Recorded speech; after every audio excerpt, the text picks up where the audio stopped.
Bismillahirrahmanirrahim. Assalamu alaikum, dear aspirant. I really hope that you would be fine and shine by the grace of Allah. This is Tanzila Tebo from e-learning with Tanzila Tebo Academy. Dear aspirant, as you know that this is the series of the art of essay writing, especially for CSS exam. जैसा कि आप जानते हैं कि हमने previous lecture में सीखा कि वो कौन से ऐसे टाइप्स हैं जो CSS एग्ज़ाम में ऐसे के दिए जाते हैं. होपफुली वो आपको अच्छे से समझ आ गया होगा. उसके बाद जो आज का टॉपिक है, I am sure that you must have come to know from the thumbnail, that is the top 4 reasons of failure in CSS essay. देखें, काफ़ी दफ़ा ऐसे एस्पायरेंट होते हैं जिनकी बहुत अच्छी इंग्लिश होती है, जिनके बहुत अच्छी नॉलेज होती है, बट उसके बावजूद they can't pass CSS essay paper. Why does it happen?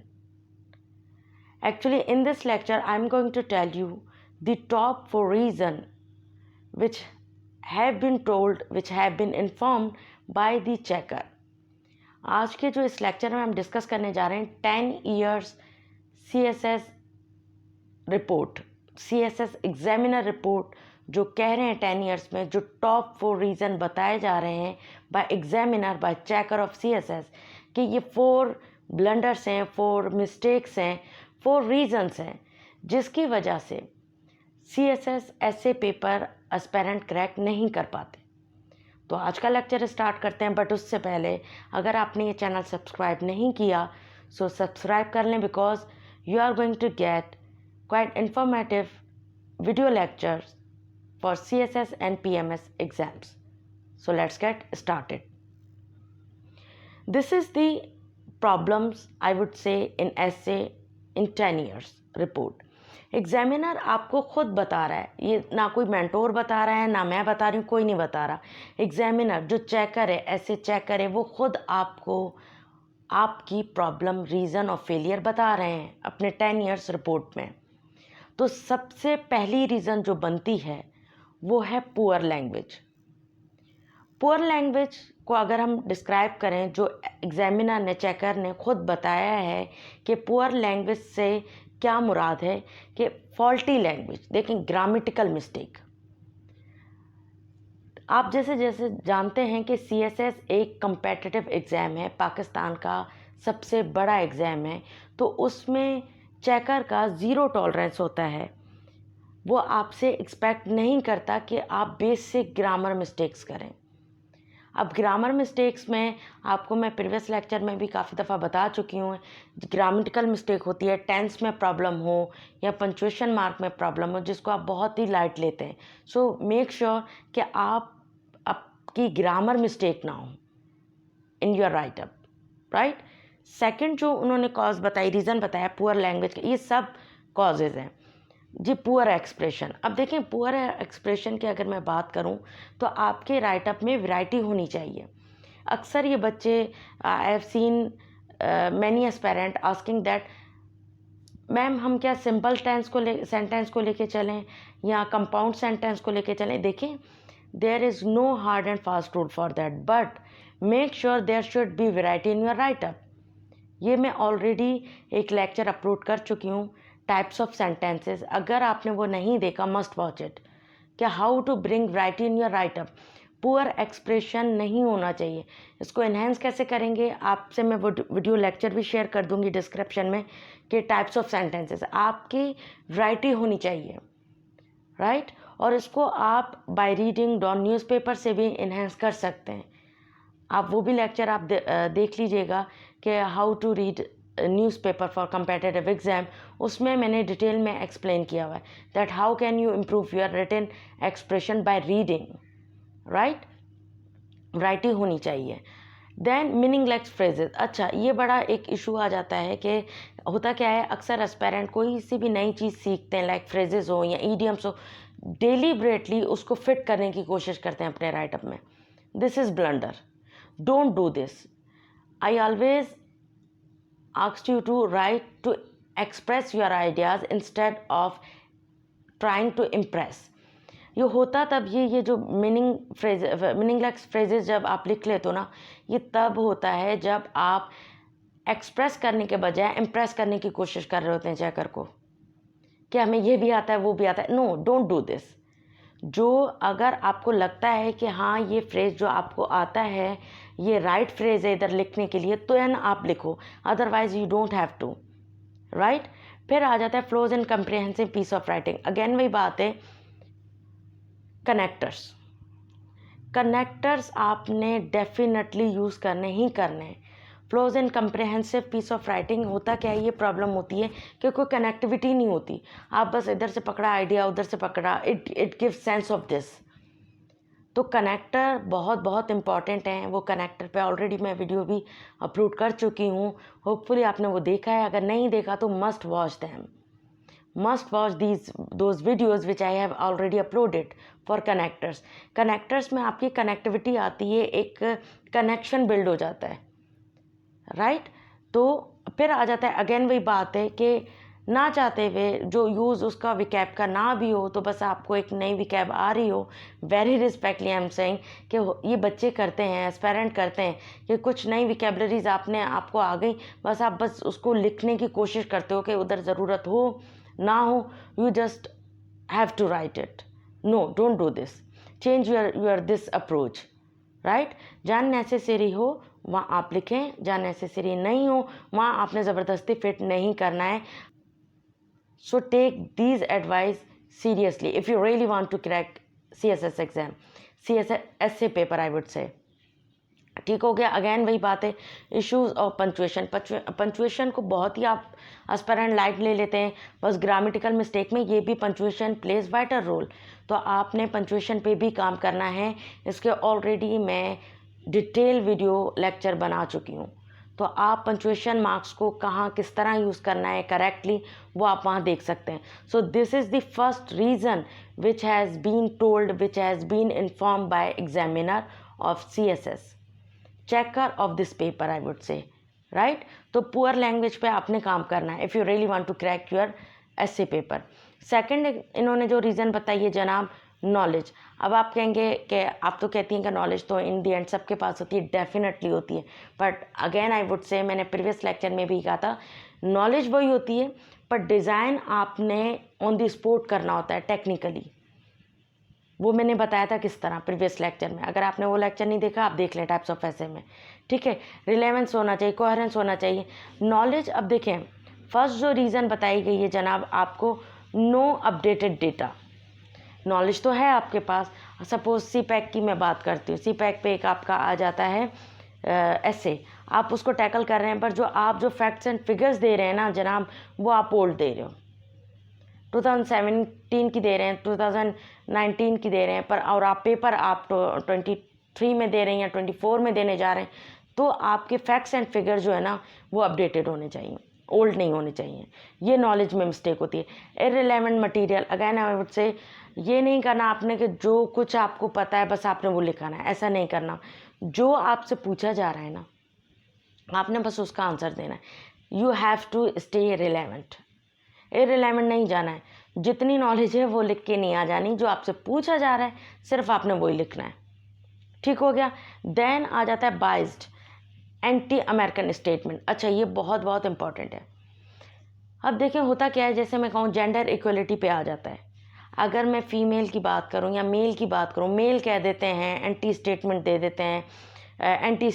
देते हैं, that women can't be equal to man and all that jazz. So avoid such things, you don't have to be biased. On the other end अगर मैं women पे बात करती हूँ तो female बड़ा वेरी रिस्पेक्टली ये बड़ा फ्रस्ट्रेट होकर लिखाती हैं, there is no justice for women and all that jazz. You don't have to act like that, be mature, your write up should be mature enough, your write up should be practical. I mean, it shouldn't be biased, it shouldn't be anti-American I would say. अगर आ जाती है IMF programme आ जाता है या कोई economy based आ जाता है या कोई सा भी ऐसे आ जाता है जो आपको अमेरिकन पर्सपेक्टिव शो करना होता है, तो आपने बहुत ही एंटी अमेरिकन स्टेटमेंट देकर मत आइएगा। ये भी एक रीज़न है नॉलेज के जो सब एस्पेक्ट है, इसकी वजह भी फेल हो जाते हैं बच्चे। ठीक हो गया। मिसिंग फैक्ट्स, अगेन वही बात है। होता क्या है, काफ़ी बच्चे कहते हैं इकोनॉमी पे, अगर मैं एक बात करती हूँ, अगर आप इकोनॉमी बेस्ड ऐसे टैकल कर आ रहे हैं, उसमें आपने कोई फैक्ट्स ही नहीं डाले, आपने जस्ट सिर्फ कोटेशन डाल दी, आपने जस्ट सिर्फ नॉलेज डाल दी है, तो आप कर रहे हैं, तो no, you have to prove your argument with facts and figures. ये बात हमेशा ध्यान में रखनी है, राइट। अब वो कहाँ से फैक्ट्स फिगर्स आप ले सकते हैं, किस तरह? एक तो पहली, अब अगर मैं रिसेंटली अभी की बात करूँ तो आप मेरा पेज विज़िट कर सकते हैं, तंजीला थेबो के नाम से है, या ई लर्निंग में Tanzila Thebo academy Facebook page है। उधर मैं अक्सर ये फैक्ट्स एंड फिगर्स अपलोड करती रहती हूँ, और एक दूसरे सोर्स भी हैं, वो आगे चल के मैं बताऊँगी। Argument without any logic. देखिए होता क्या है, ऑलराइट, सो होता क्या है कि argument without any logical reason, again वही बात है कि आपने जब भी कोई नॉलेज शेयर करनी है तो डेफिनेटली आपने अपनी आर्गूमेंट सपोर्ट करने के लिए कोई या तो कोटेशन यूज़ करें या तो फैक्ट फिगर्स। हवा में बातें हमने नहीं करनी है, इट इज़ नॉट एक्सेप्टेबल। ठीक हो गया। एंड देन अगेन वही बात है, मिसिंग कनेक्टर्स। अब देखिए मैं आपको एक एग्जांपल देती हूँ कि आप रोड पे जा रहे हैं, एक कार है, वो ड्राइवर इंडिकेटर्स यूज़ नहीं कर रहा है इधर उधर जाने के लिए, तो आप उसको क्या कहेंगे? आप उसको डेफिनेटली ये समझेंगे या तो इसको ड्राइविंग आती नहीं है, या ये फिर कोई मामला है इसके साथ, या होश में नहीं है, राइट। सिमिलरली यही फील होता है चेकर को, जब आप कनेक्टर यूज़ नहीं करते। कहीं की बात आप कहीं लेके जा रहे होते हैं, तो must use connector if you really want to crack CSS essay paper, right. अब हम आ जाते हैं, इनका जो थर्ड रीज़न इन्होंने बताया है वो है स्ट्रक्चर। अब देखें, स्ट्रक्चर, क्लियरिटी एंड क्रिएटिविटी, ये 3 रीज़न इन्होंने बताए हैं of failure in CSS essay paper. अब देखिए मैंने आपको जैसे फर्स्ट लेक्चर में बताया था व्हाट इज़ ऐसे स्ट्रक्चर। अगर आपने वो वीडियो नहीं देखी, मस्ट वॉच इट, क्योंकि without knowing structure of essay you won't be able to write a good essay। अब काफ़ी बच्चे ऐसे होते हैं जिनको पता ही नहीं होता कि it is extremely important to make a outline in CSS essay paper. तो होता क्या, काफ़ी बच्चे आउटलाइन ही नहीं लिख कर आते, नहीं बना कर आते, डायरेक्ट ऐसे पे आ जाते। पहला तो ये मिस्टेक। दूसरी फिर ये मिस्टेक क्या करते हैं काफ़ी बच्चे, चलो आउटलाइन बनाए, इन्होंने इंट्रोडक्शन ही नहीं लिखा, तो this is the structure of essay and it is extremely important one, how can we ignore it. ठीक हो गया। नो बॉडी, मतलब कोई पैराग्राफिंग एक तरतीब से नहीं की गई होती, नो कंक्लूजन। अच्छा, होता क्या है कि lack of time, mismanagement of time I would say, कि काफ़ी बच्चे चलें आउटलाइन भी करा है, इंट्रोडक्शन भी करा है, पैराग्राफ भी अच्छे से करा है, कंक्लूजन ना कर है, तो this is the also reason behind of failure in CSS essay paper. So make sure जो कंप्लीट स्ट्रक्चर है CSS ऐसे का, जो मैं ऑलरेडी डिफाइन कर चुकी हूँ स्ट्रक्चर ऑफ ऐसे ऑफ CSS लेक्चर में, तो उस, अगर अगेन वही बात है आपने नहीं देखा तो मस्ट वॉच इट। तो ये एक रीज़न है। अब बात आ जाती है कि ठीक है आपने लिखा पैराग्राफ या इंट्रोडक्शन, बट उसमें जनाब absence of TP plus CS। अब TP क्या है? Topic sentence. CS क्या है? वो है कंक्लूजन सेंटेंस। ये भी बहुत बहुत वाइटल रोल इस्तेमाल यानी प्ले करते हैं अपने इस राइटअप में, बिकॉज एग्जामिनर चेक कर must check these thing in your writeup. अब ये TP कैसे आप लिख सकते हो, CS कैसे लिख सकते हैं, वो हम बाद में सीखेंगे। अभी हम फोकस कर रहे हैं कि this is the reason behind of failure, right. Then aspect mention in outline are not discussed. अच्छा, ये बड़ा इंपॉर्टेंट पॉइंट है कि आपसे, let suppose I give you an example, कि आपसे बोला जा रहा है global warming causes, impacts and solutions. ये 3 एस्पेक्ट आपसे पूछे जा रहे हैं, बट आप देकर आ रहे हैं कॉजेज एंड आई वुड से इम्पैक्ट, लिख के कंप्लीट आ रहे हैं। आपने आउटलाइन में तो तीनों डिस्क्राइब कर दिए कि भाई causes, impact and solutions. Aspect mention and outline, यानी आउटलाइन आपने तीनों एस्पेक्ट की बनाई है, पर आपने अंदर क्या किया है कि आपने सिर्फ 2 का उसको डिटेल में आंसर दे दिया है कि जनाब आपने एग्जांपल ले लें कि कॉजेज़ बता दिए, एस्पेक्ट बता दिए, लैक ऑफ टाइम की वजह या आपको थोड़ा सा ग्रिप नहीं रही और आप जनाब छोड़ा है सोल्यूशन, तो इस वजह से भी आप फेल हो जाते हैं। तो ये एग्जामिनर का है point of view that you need to work on it, clear हो गया। अब हम सो मेक श्योर कि जो भी आपने आउटलाइन में अपना आइडिया को मेंशन किया है, you should discuss it inside as well, otherwise you will get fail, right. अब हम आ जाते, ये तो हो गया स्ट्रक्चर।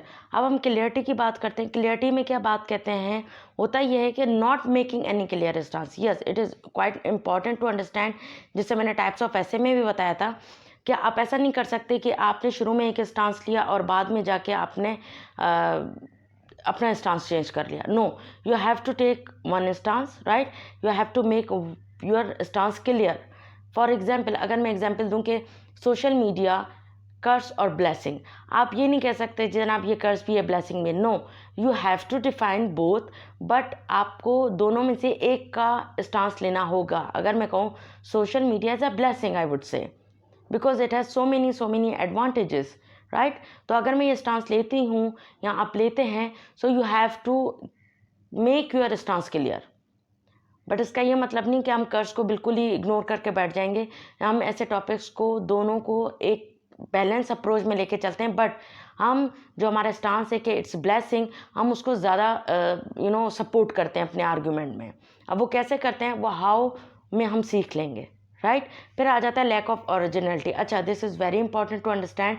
होता क्या है, काफ़ी बच्चे हर पैराग्राफ में अपना आर्गूमेंट को सपोर्टिव बनाने के लिए हर पैराग्राफ में कोटेशन डाल आते हैं। This is wrong, this is utterly wrong. Checker कहते हैं ठीक है भैया, आप हर चीज़ में कोटेशन डाल रहे हो तो फिर आप अपना स्टांस कहाँ रख रहे हो, ठीक हो गया। तो आपने एक बैलेंस अप्रोच रखते हुए make enhance your analytical approach as well. मैंने बताया था ये कैसे इन्हेंस करते हैं। अगर आपने वो वीडियो नहीं देखा, that how to build analytical और क्रिएटिव स्किल, तो आप वो वीडियो ज़रूर देख लीजिएगा। You will get to know that how to improve your originality, how to enhance your own opinion, right. तो ये चीज़ आपने मेक श्योर कि ये गलतियाँ आप ना करें, राइट। अब आ जाते हैं फोर्थ, जो हमारा लास्ट बताया गया है एग्जामिनर 10 ईयर्स की एग्जामिनर रिपोर्ट में, कि incomplete requirement of the topic. देखें, बात ये आती है, देखें suppose for example I have written as here as well, topic was required to discuss in many aspects, right. Many aspect in a sense, जैसे मैं कहूँ, वही एग्जाम्पल लेते हैं, global warming, causes, impact and solutions. ये 3 aspect आपसे पूछ रहे हैं examiner, right. But student discuss in 3 angles only, like. अब देखें, अब आपसे 3 बातें वो पूछ रहे हैं, causes, impact and solutions. But आप क्या देकर आ रहे हो जनाब, सिर्फ कॉजेज दे रहे हैं एंड इम्पैक्ट दे रहे हैं, पर आप सिर्फ क्या लिख कर आ रहे हैं जी, कॉजेज लिख कर आ रहे हैं, ठीक है, उसके इम्पैक्ट नहीं लिख रहे। नहीं, एक तरतीब होती है। अब आप ये कंफ्यूज मत होइएगा कि how do we come to know that there should be 3 aspect और 4 aspect. I will teach you, I will let you know when will work on it, how to make outline और how to decode topic, right. वो उसमें हम सीखेंगे। But this is the last reason which has been told by examiner checker, I would say, right. तो ये एक 4 top reasons हैं of failure in essay writing. So it is extremely important to understand कि ये आपने definitely इस पे काम करना ही करना है। अगर मैं नटशल में बात करूं, सो एग्जामिनर रिपोर्ट प्रॉब्लम्स इन ऐसे इन 10 ईयर जो उन्होंने बताई है हमें, आप लोगों को खुद बता रहे हैं एग्जामिनर चेकर के भाई आपने लैंग्वेज मिस्टेक की हुई है। और लैंग्वेज मिस्टेक, लैंग्वेज से क्या मतलब है, वो मैं डिटेल में इसी लेक्चर में बता चुकी हूँ, राइट। फिर नॉलेज की प्रॉब्लम होती है, अगेन वही बात है कि मिसअंडरस्टूड मत होइएगा। नॉलेज तो सबके पास होती है इन दी एंड, ये मैं अक्सर कहती हूँ, आप जानते हैं। बट नॉलेज का भी एक लेवल होता है। वो लेवल क्या है कि आपने रिलेवेंट देनी है, ठीक है, और अपडेटेड देनी है, ठीक हो गया। फिर स्ट्रक्चर में प्रॉब्लम मत कीजिएगा, आई टोल्ड यू क्लियरली। फिर क्लियरिटी में हो जाता है, क्रिएटिविटी में होना चाहिए आपकी enhancement, and then incomplete requirement of the topic. ये 4 टॉप रीजन्स हैं of failure in CSS essay paper, right. तो होपफुली आज का लेक्चर आपको बहुत अच्छे से ये समझ आ गया होगा, because it is extremely important to know the reason as well, तो मिलते हैं नेक्स्ट लेक्चर में। अपना बहुत ज़्यादा ख्याल रखिएगा। अगेन वही मैं कहूँगी कि अगर आपने ये चैनल सब्सक्राइब नहीं किया, so don't forget to subscribe it. Take care.